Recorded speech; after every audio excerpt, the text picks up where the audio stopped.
Hola, ¿qué tal amigos de nuestro programa radial Discapacidad en Acción?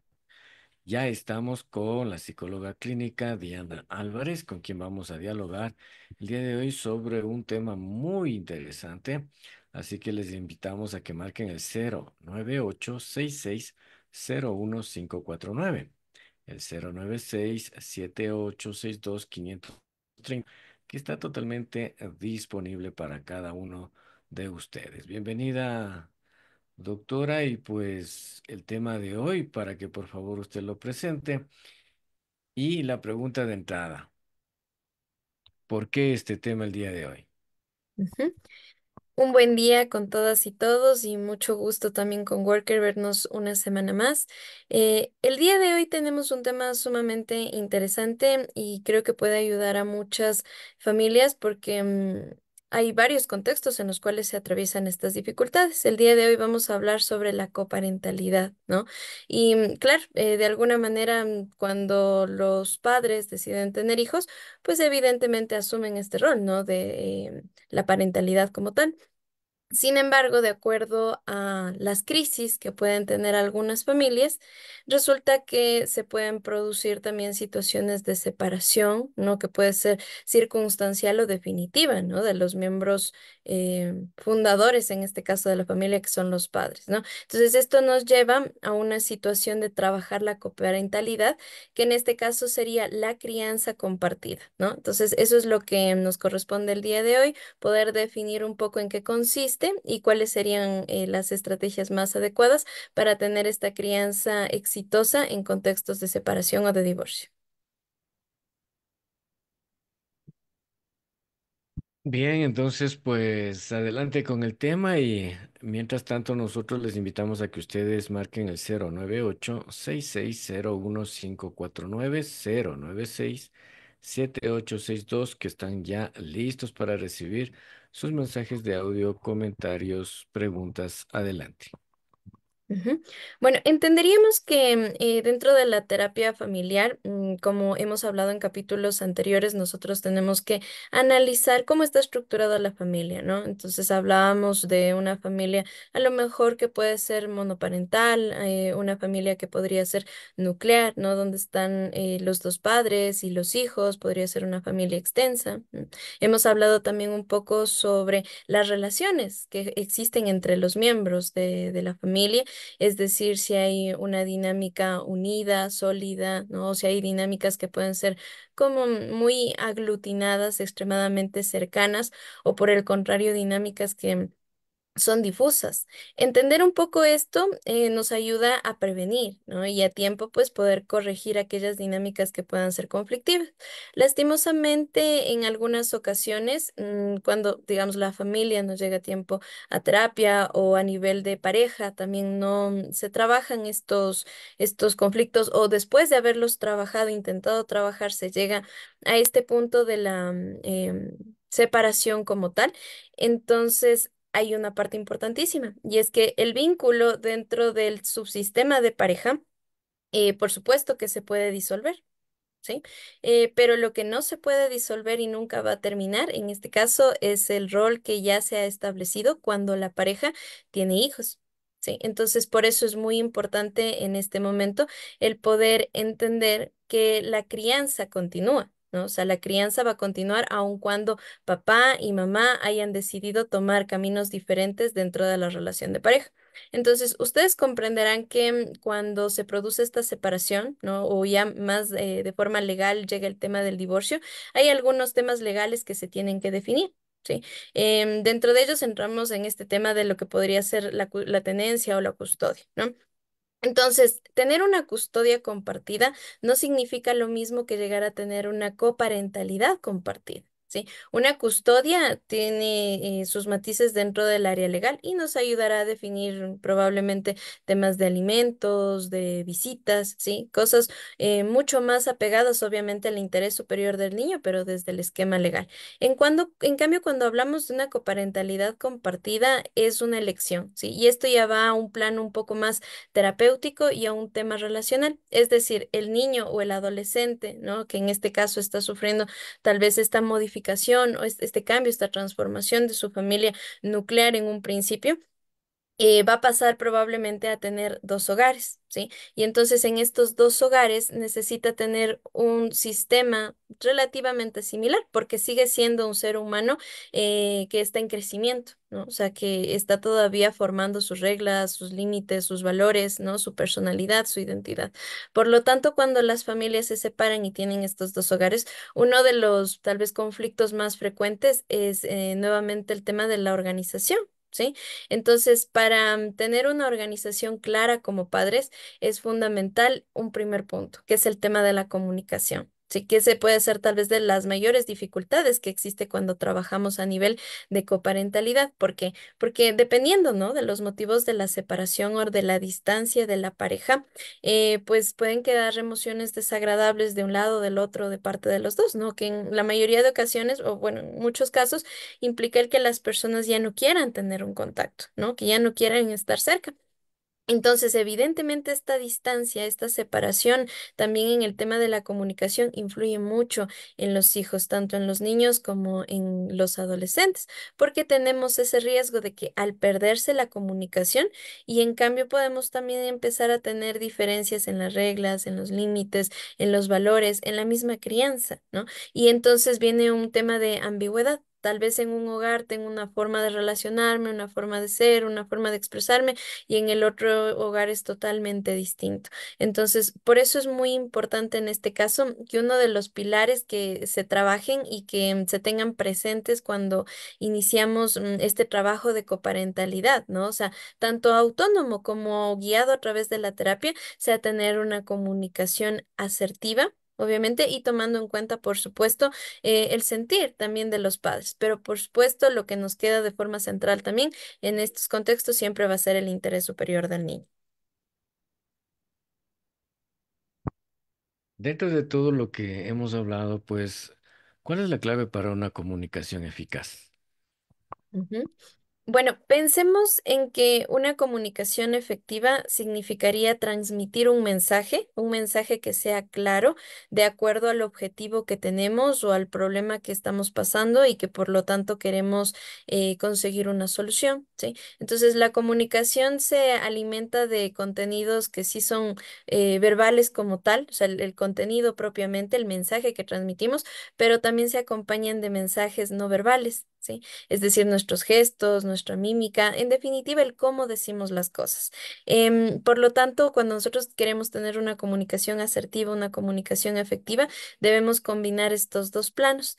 Y en el tema de el conflicto que puede existir a raíz de una separación, una ruptura de pareja, las emociones también podrían influir un poco, ¿no? En que podamos tener esta dinámica un poco más calmada, un poco más neutral. Por lo tanto, en estos casos, algo que se suele recomendar mucho y que ayuda a muchos padres, sobre todo cuando todavía están pasando sus duelos, porque tomen en cuenta que al mismo tiempo que se está reorganizando una familia, los padres también desde su rol individual, ¿no? Como hombre, como mujer, como pareja, también se están reorganizando, ¿no? Entonces es un proceso de acoplamiento tanto individual como colectivo en este caso, ¿no? De las diferentes dinámicas y de los diferentes roles. Por lo tanto, puede ser entendible que mamá o papá no se quieran comunicar entre ellos, no, todavía no estén en ese momento en el cual quieran hablar directamente, tal vez si prefieren distancia, ¿no? Pero como hablábamos por el tema de los hijos y el rol paterno, el rol materno, no es factible mantener de forma indefinida esta distancia. Entonces, hay otras formas, hay otros medios de comunicación que muchos padres han optado, que es, por ejemplo, algo un poco más impersonal. Es decir, por ejemplo, el tema del correo electrónico, ¿no? Entonces, hablar sobre temas puntuales, específicos por esta vía, en la cual ya no tenemos mucho contacto, no vamos a tener exceso de información de qué es lo que está haciendo la otra persona, ¿sí? Y entonces, al mismo tiempo que nos ayuda a lidiar un poco, ¿no? Con el tema personal de la ruptura, también ayuda bastante a seguir manteniendo esta dinámica de coparentalidad. Bueno, en este punto dice, ¿cuál es el paso inicial luego del divorcio para mantener una buena relación? Ujú. Bueno, yo podría recomendar en estos casos el desarrollar un proceso de terapia individual. Yo trabajo varios casos de el desarrollo de este tema de la coparentalidad, ¿sí? Pero uno de los bloqueos que suele estar bastante presente es la asimilación o el procesamiento, ¿no? De la gestión de nuestras propias emociones respecto a lo que ha sucedido, respecto al divorcio, respecto a la otra pareja, a la pareja, al malestar que puede existir, a los motivos inclusive de la misma separación que pueden ser tan diversos, ¿no? Que pueden ir desde la parte económica como el desvanecimiento del vínculo, como temas de infidelidad, etcétera, etcétera, ¿no? O sea, existe una infinidad de situaciones y claro, cada una de esas cosas tiene una repercusión individual también, ¿no? O sea, viene mucho desde nuestra interpretación, de nuestras propias experiencias, desde nuestra sensibilidad. Por lo tanto, primero acudir también a un espacio individual es uno de los requisitos que se suele proponer para luego desarrollar un espacio de coparentalidad. En este caso, obviamente, entonces se puede hacer la identificación de las emociones, ese reconocimiento, ¿no? Ese análisis, ese entendimiento de nuestros pensamientos, de nuestras ideas, tal vez aquellas ideas que pueden ser intrusivas, distorsionadas, e ir haciendo esa modificación. Y pongo un ejemplo de ello. Una de las cosas que suele ser difícil, por ejemplo, es cuando el otro progenitor ya empieza a tener tal vez otra relación de pareja, ¿sí? Y eso suele dificultar que algunas personas procesen, ¿no? Esa situación y tal vez generen más resentimiento o más rechazo. Y ese rechazo a veces se puede transmitir, ¿no? También hacia los hijos. Entonces, qué importante es que nuestros pensamientos estén claros, muy claros sobre el tema de la ruptura, que podamos ir transitando un duelo, ¿no? Sobre el tema. Y entonces una vez que vamos procesando este tipo de contenidos, tanto a nivel emocional como a nivel cognitivo, evidentemente también vamos a poder llegar a ese siguiente punto, ¿no? Que va a poder ser entonces el empezar a definir cómo vamos a continuar la crianza, ¿no? En relación a los hijos, ¿no? Con la expareja. En tu experiencia, ¿cuáles son los factores de riesgo antes del divorcio? Y la segunda pregunta, ¿cuáles son los motivos dentro de tu experiencia, si has llevado alguna estadística, causantes de los divorcios? Ujú. Bueno, si vamos por las señales, creo que va de igual manera desde el plano de la comunicación, ¿sí? Si ustedes se dan cuenta, cuando las parejas están iniciando su relación, pues resulta que hay muchas formas de comunicarse, ¿no? Hay muchos que se conoce y se ha hablado teóricamente, ¿no? Sobre los lenguajes del amor, ¿no? Entonces, todas esas acciones, todos esos gestos afectivos, comunican mucho, ¿no? El tema de los detalles, el querer compartir tiempo de calidad, la misma expresión física, la misma expresión emocional. Entonces, una de las cosas que, por supuesto, de acuerdo al ciclo, en este caso también de la pareja, va evolucionando, va cambiando y se va transformando, no va teniendo los mismos matices o la misma forma específica, ¿no? De cuando inicia. Pero como se mantiene este componente y va creciendo en cambio, ¿no? Y se va solidificando, que es el tema del amor, entonces, eso ayuda a que tal vez esa movilización de los otros factores se mantengan en el tiempo, ¿sí? Y por supuesto, claro, con sus cambios, con esa forma de nuevamente replantearse, ¿no? O de adaptarse a las diferentes etapas.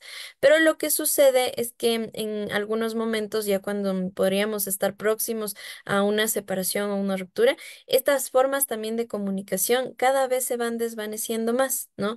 Y claro, como ustedes se darán cuenta, entonces el tema del amor como tal también va disminuyendo, ¿no? En su intensidad y en la fortaleza, porque de alguna manera ese sería uno de los también pilares que ayuda a sostener la relación de pareja, ¿no? Entonces viene este tema de la distancia a través, por supuesto, de la comunicación.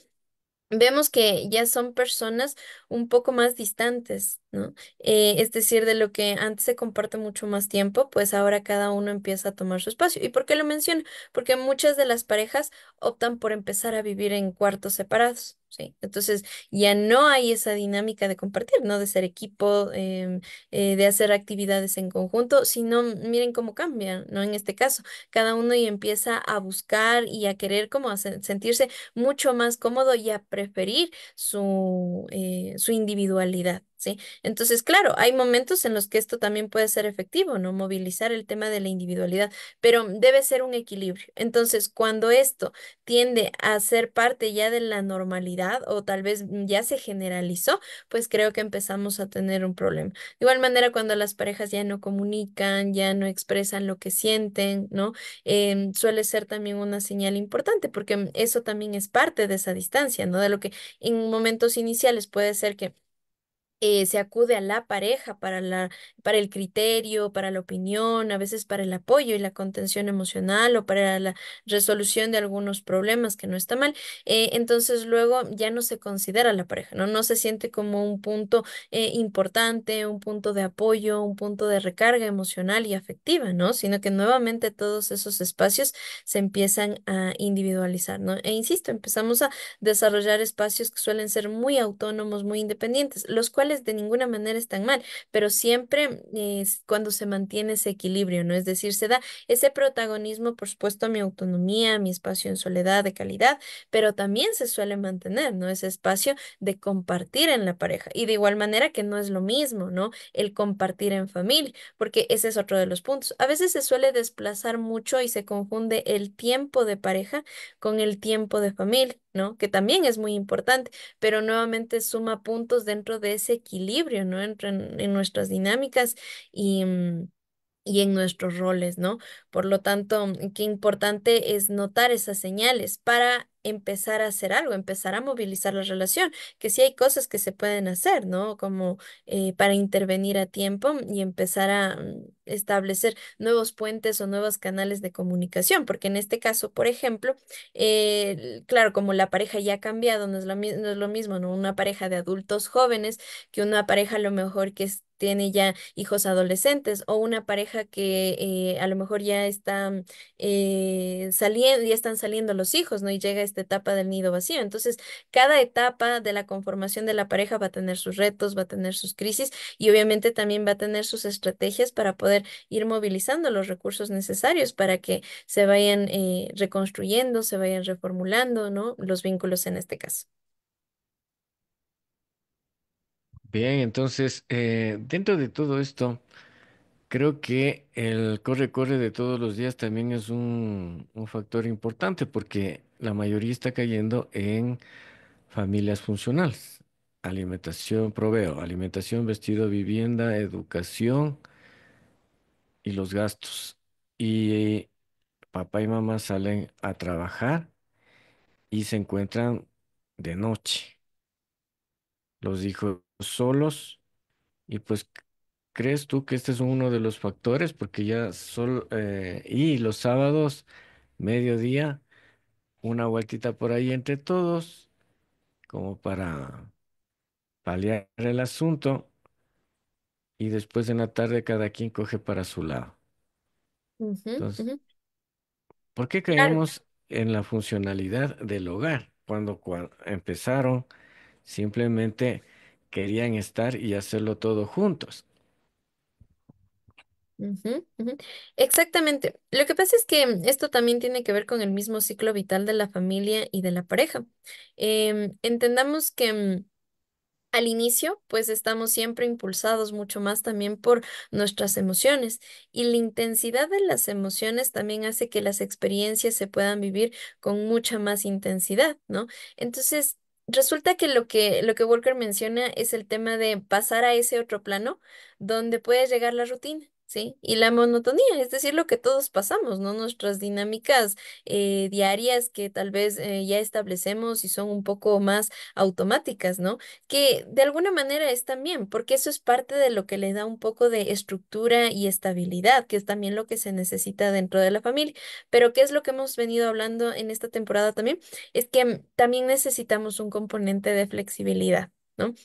Entonces, aquellas familias y aquellas parejas que suelen tener igual estos límites muy rígidos, ¿no? Es decir, ya definimos una rutina, actividades, espacios o tiempos, entonces evidentemente también pueden llevar al desgaste de la relación, de los vínculos tanto de pareja como familiares, porque esto implica que todo el tiempo estemos en continua adaptación. Insisto, no es lo mismo, por ejemplo, cuando se inicia con una pareja con hijos preescolares, ¿no? Con hijos pequeños donde se van a tener retos diferentes, ¿no? Y donde todavía los hijos van a necesitar mucho más a los padres en términos de cuidado y de protección, ¿no? De supervivencia.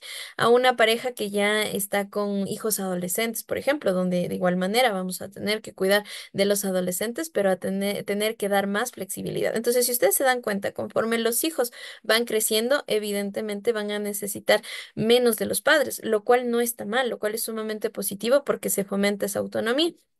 Pero ¿qué pasa con eso? Entonces, ese tiempo se libera y lo adecuado, tal vez lo esperable sería que ese tiempo regrese a la pareja, ¿no? O sea, que ese tiempo entonces se lo vuelva a invertir en la dinámica ya no de padres, sino en el subsistema conyugal. Entonces, eso lleva a que la pareja tenga que reinventarse. Pero en muchos casos, ¿qué ocurre? Como se ha dedicado tanto tiempo al rol de padres, ¿sí? Entonces, la pareja y el tema a nivel conyugal queda relegado y queda en segundo plano, ¿no? Entonces, esa distancia que se ha ido formando con los años hace que cuando llegan a un punto en el cual los hijos ya se van o los hijos necesitan menos de ellos, deje a los progenitores, a los cónyuges, a veces como un tanto como personas desconocidas, ¿sí? O sea, porque ha pasado tanto tiempo y todo el tiempo nosotros estamos cambiando en gustos, en intereses, ¿no? Em, a veces hasta en ideologías, en pensamiento. Entonces, miren qué importante, ¿no? Que lleva a aperturar constantemente, ¿no? Estos espacios para seguir en contacto, para seguir estableciendo actividades juntos, para reinventarnos, para conocernos, para seguir aprendiendo el uno del otro, ¿no? Entonces, es tan importante la dinámica de padres, ¿no? Como es tan importante la dinámica, en este caso, del sistema conyugal, de esposos, de pareja si es que quisiéramos mantener lo que estamos hablando, ¿no? Esta familia un poco más tradicional, nuclear, pero siempre y cuando obviamente sea nutritiva, ¿no? Siempre y cuando lleve a la familia a un objetivo común y que sea dentro de una dinámica de estabilidad. Bien, establecer una cultura de parentalidad previo al divorcio a través se me ocurre, redes con los abogados, para que una vez que ya decidieron divorciarse puedan acudir a un psicólogo con experiencia en el tema para que les dé el acompañamiento antes, durante y después del divorcio. ¿Qué piensas tú? Ujú. Justamente, mm, se planteaba hace un momento que cuál sería el primer paso también, ¿no? Y claro, si estamos a tiempo todavía y se puede prevenir el tema de la separación o del divorcio, pues evidentemente consultar un espacio de tanto de terapia individual como de terapia de pareja podría ser una excelente opción, ¿no? Para intentar mejorar los problemas o las dificultades que pueden estar existiendo y que no lleven necesariamente a la separación del vínculo de pareja como tal, ¿no? Entonces, esa podría ser la primera opción y si lo vemos desde una perspectiva preventiva. Pero si es que ya se ha pasado por esa vía, por ese recurso, o por ejemplo, no existe el interés de alguna de las partes de em, llegar a este plano, claro, muchas personas suelen acudir primero a la parte legal, porque evidentemente es algo que hay que definir tanto por la situación legal, civil de la pareja, pero también, ¿no? Por el interés superior de los niños, es decir, por el hecho de que se garanticen su bienestar y por lo tanto obviamente sus derechos tanto económicos como en la estabilidad de tener una familia, ¿no? Entonces, en este caso, claro, es aquí donde suele ser la parte un poco más conflictiva. Y depende mucho de cómo se encuentran las dos partes, ¿no? Tanto papá como mamá, para que se pueda dar un proceso mucho más saludable, y tal vez que no se extienda mucho en el tiempo, porque aquí suelen ser las partes todavía de mayor turbulencia, cuando tal vez están afectados y por lo tanto no se llega a este punto de la custodia compartida, sino que luego se dan batallas campales, ¿no? A nivel de juicios, por las tenencias, por la custodia, ¿no? Afectando muchísimo con peritajes, con trámites, con trámites y con audiencias también a los niños y a los adolescentes, ¿no? Quienes suelen ser los más afectados también dentro de estas dinámicas. Por lo tanto, qué importante también esa parte de asesorarnos, ¿no? Dentro del tema legal, que a veces sí nos van a sugerir primero iniciar por mediación, que va a ser excelente, pero también en otros casos podrían impulsar a llegar a juicios, ¿no? También asesorarnos desde la parte psicológica, desde la parte afectiva, desde la parte emocional, para que, insisto, nuestras emociones y lo que estamos sintiendo, que puede ser válido, no influya directamente en el bienestar de los chicos, de los niños, de los adolescentes, ¿no? Que ya de por sí el cambio puede ser difícil de transitar, peor aún si es en un ambiente de guerra, en un ambiente caótico, ¿no? Entonces, cuando estamos en este proceso, intervenimos, ¿no? Nosotros como psicólogos, tanto a nivel individual como a nivel familiar, con la finalidad de que se pueda procesar de mejor manera las emociones y entonces una vez que se procesa, ¿no? Lo que la persona está sintiendo, se puede llegar a este plano de empezar a definir y tener estrategias como un plan, ¿no? Un plan de actuación de cómo la familia se va a ir ahora reorganizando, de cómo se va a ir adaptando, de cuáles son los límites, las reglas, ¿no es cierto? Cómo se va a seguir criando. Vienen tantos temas, vienen cambios de colegios, a veces de escuela, el mismo cambio de residencia, ¿no? Porque uno de los padres es el que por lo general sale del hogar, ¿no? Entonces, insisto que el Aquí tema otra vez tengo, de las parejas. Ujú, ujú, y justo que topas aquí, tengo un mensaje que dice, ¿por qué los papás no nos preguntan a los hijos si queremos que se divorcien? ujú, ujú. Bueno, yo creo que en ese caso implica mucho esto de que las familias a veces suelen ser muy rígidas. Cuando hablábamos de los límites, hay límites muy rígidos y hay límites muy extremadamente flexibles a veces. Entonces, parte de esos límites rígidos, donde, bueno, creemos que hay tal vez esta superioridad, ¿no? Desde el tema de la autoridad, ¿no? Como padres, entonces nosotros debemos saber qué es lo que hay que hacer, ¿sí? Y muchas madres o muchos padres a veces siempre están esperando y dicen, no, bueno, es que esperemos hablar del tema hasta que los hijos estén un poquito más grandes. Tal vez no es el momento, tal vez no es lo adecuado. Y mientras tanto, lo que pasa es que las dinámicas conflictivas siguen avanzando, ¿no? Entonces, aplazar no necesariamente es sinónimo de que el problema se va a resolver como tal o de que las cosas van a mejorar, ¿no? Entonces, qué importante podría ser apelar o acudir a un poco a esta flexibilidad en los límites para empezar a incluir, ¿no? Y en las jerarquías, quiero decir más que en este caso, también incluir al resto de miembros de la familia y preguntarles cómo se sienten al respecto, ¿sí? Y esto yo lo he escuchado mucho. Hay adolescentes y niños que se sentirían mucho más cómodos si sus padres se separan, porque perciben el ambiente conflictivo y el ambiente conflictivo les daña, les lastima, les hace en algunas ocasiones sentirse entre la espada y la pared, ¿no? O sea, cuando en algunas ocasiones empiezan a triangularse en los conflictos también de las parejas, ¿no? Entonces, creo que eso sí podría ser una buena recomendación para los padres progresivamente, ir también incluyendo la opinión de sus hijos, ¿no? Tanto para prevenir, es decir, para poder empezar a solucionar algunos problemas que puedan estar surgiendo en el camino, como también para tomar decisiones importantes si es que la dinámica familiar es extremadamente conflictiva. Bien interesante el tema de hoy. Hay muchas inquietudes que quieren despejar. Una de ellas que me hiciste acá dice, ¿por qué después del divorcio nos odiamos tanto? No puedo, ni le puedo ver a mi marido, ni él me puede ver a mí. Siempre hay caos. Ujú, ujú.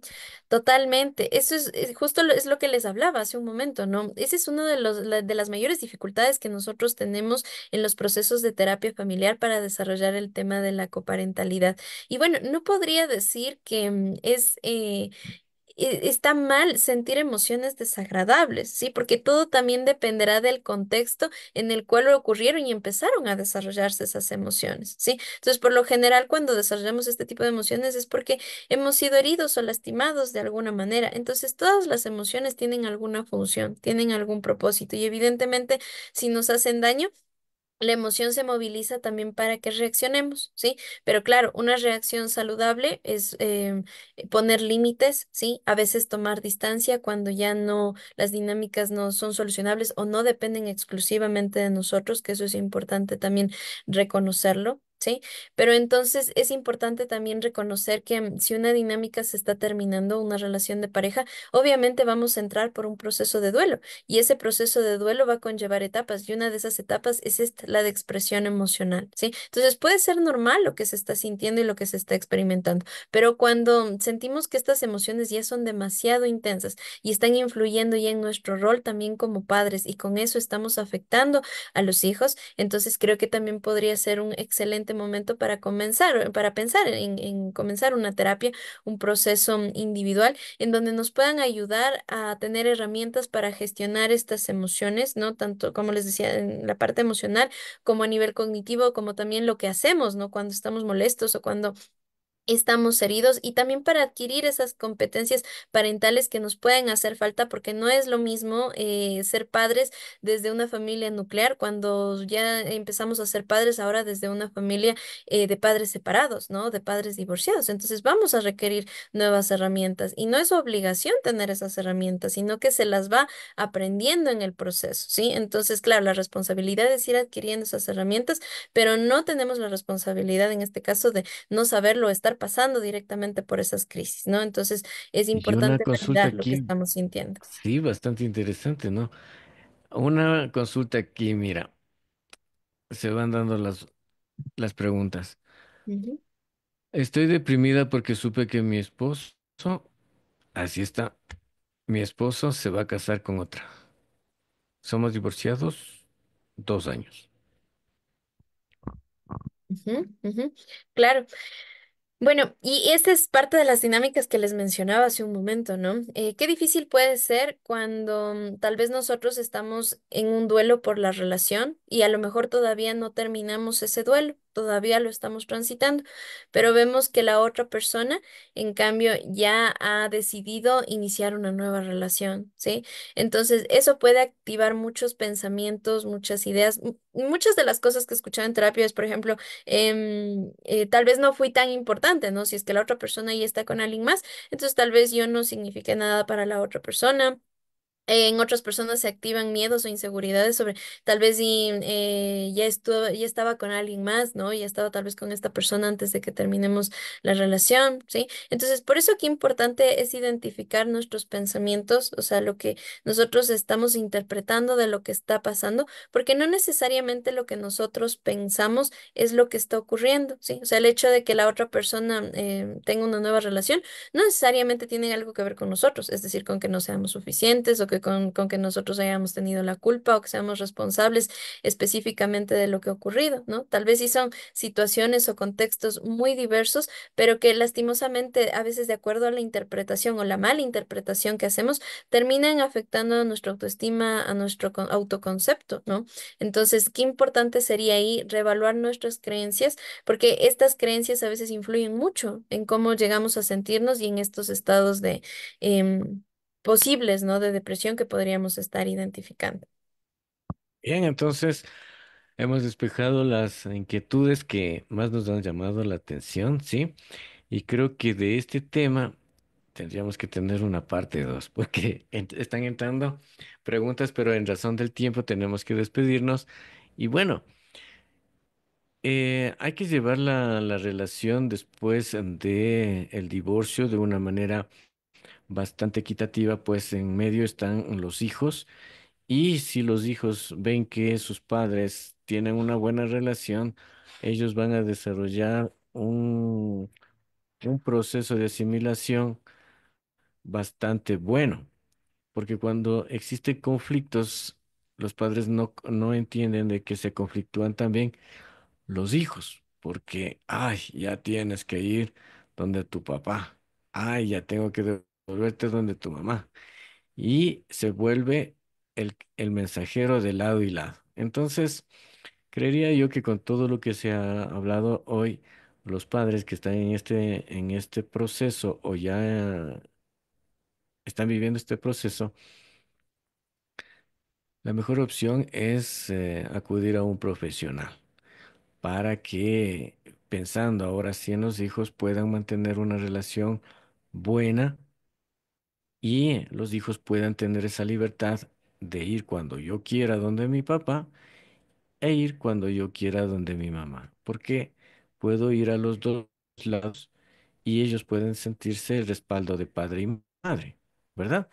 Ujú, Entonces, la terapia es algo que ayuda muchísimo y en el tema del divorcio mm, se ha notado, se ha visto en calle tremendos problemas que se arman y juicios que se vuelven, como tú dices, guerras totales, terceras guerras mundiales con bombas nucleares y no sé, pero sin embargo, creería yo que si ya resolvieron divorciarse, tienen que pensar en sus hijos que puedan criarse libres de saber que aún tienen padre y tienen madre y pueden ir en el momento que quieran y acudir en el momento que quieran a un sabio consejo de lado y lado. ¿Dónde le localizamos a la doctora? Me dicen por aquí, redes sociales, en qué horario atiende, por favor. ujú. Claro, con mucho gusto.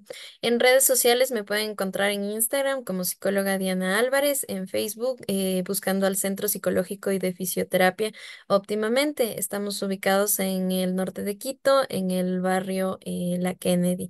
Si quisieran de igual manera una comunicación un poco más personalizada, pues se pueden comunicar por WhatsApp al 099-843-2778.